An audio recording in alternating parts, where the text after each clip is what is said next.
L'objet de la rencontre, je pense que c'est très simple. Nous œuvrons dans le social en compagnie de nos collaborateurs, dirigés bien évidemment par Ndeye Penda. Et sur ce, donc, on a été en collaboration avec l'AF.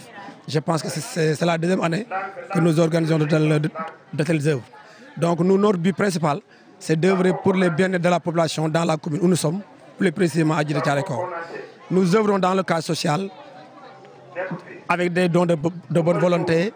Nous aidons aussi les enfants qui ne sont pas à l'école, les enfants démunis, les moins de 5 ans. Donc nous agissons sur beaucoup de plans, que ce soit sur le plan social comme sur le plan de la santé. Mais en tout cas, de manière générale, tout ce qui engendre le bien-être de la population. Effectivement, là, moi, je suis très satisfait de le dire. Parce que l'année passée, c'était notre première collaboration avec l'AF. Mais il s'est trouvé qu'après la distribution, on a constaté que pratiquement beaucoup de membres du quartier nous avaient posé comme doléance qu'ils n'ont pas reçu. De ce fait, cette année, nous avons pris ça en compte dans le programme. On a dit à l'AF, c'est bien de donner aux populations, mais nous sentons que même le 1/5 de la population n'a pas reçu de dons. Et bien évidemment, aussi, ils nous ont compris quand même et ils ont augmenté le lot. Parce que l'année dernière, nous avions reçu 150 kits. Mais pour cette année, on a reçu 300 kits. Donc, comme on a les 300 kits, nous nous sommes dit que donc, le mieux, c'est d'essayer de les ventiler dans les parties de la zone, pratiquement. Sur ce, nous avons pris 3 quartiers. Minam 1, avant-hier le vendredi, hier 7 à Léona, et aujourd'hui nous sommes là. Et nous espérons que c'est l'année prochaine que les dons vont se multiplier jusqu'à 10 pour que nous pouvons en réalité donner à chaque membre de famille qui est dans le quartier de Djiddah Thiaroye Kao. Voilà, là aussi on le fait avec des critères. Nous avons parmi nous 2 relais qui sillonnent les maisons avec des critères bien déterminés en recevant le nombre de ménages que l'on constate dans les maisons. Quand on dit ménage, c'est en réalité une famille. Parce que tu peux te retrouver dans une seule maison avec beaucoup de familles. Donc maintenant sur ces ménages-là aussi, on regarde le chef de ménage, à savoir l'homme ou la femme qui actuellement est en train de travailler selon aussi le degré de son travail ou bien du per diem qu'il a. Ensuite, nous prenons en compte aussi les enfants qu'il a.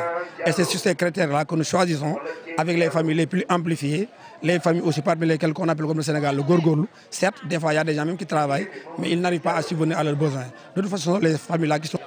Effectivement, le premier retour que nous voulons de la population, c'est uniquement ça, les remerciements d'abord. Parce que nous sentons que quand on fait un geste uniquement pour une famille, et cette dernière vient te féliciter, vraiment on en bout au cœur. Parce que l'objectif principal c'est ça.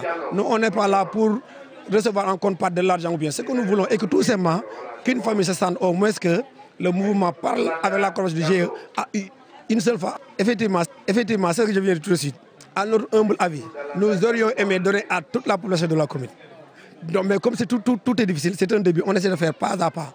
Donc si, Inch'Allah, si on aura la chance, nous ferons tout pour que toutes les populations, ou bien éventuellement dans chaque maison de la commune qu'il y ait un kit. Bien évidemment, je dis que notre programme est large. Ce n'est pas seulement sur le plan alimentaire. Même sur le plan de la santé, on y travaille. En collaboration avec le poste de santé qui est là, Minam 1. Souvent, quand il y a campagne de vaccination, ou bien il y a des campagnes de dons par rapport aux dons de moustiquaires. On a fait ces campagnes, les campagnes de gouttes sur les enfants. On y était, etc.